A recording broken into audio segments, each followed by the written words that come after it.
ముందుగా బాండీ పెట్టుకుని పోపు పెట్టుకున్న తర్వాత ఫ్రోజన్ బీన్స్ వేసాను, గ్రీన్ పీస్ వేసుకున్నాను. గ్రీన్ పీస్ తర్వాత క్యారెట్ వేసానండి. తర్వాత సరిపడగా వీటికి జొన్న రవ్వ తీసుకున్నానండి. 2 కప్పులతో జొన్న రవ్వ తీసుకున్నాను. దీనికి 4 గ్లాసులు నీళ్ళు పోస్తానండి. ఇట్లా ఉప్మా చేసుకుని తింటున్నానండి ఇవాళ.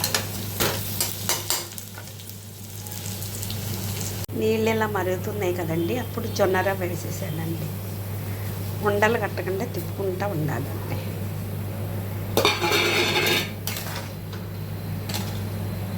అంతే, జొన్న ఉప్మా రెడీ.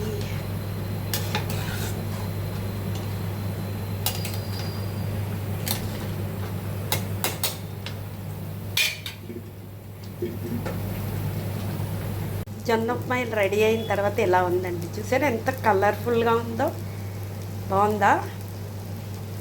జొన్న ఉప్మా అండి. ఉప్మా కొద్దిగా చల్లారితే అండి ఇలా పొడి పొడిగా వస్తుందండి.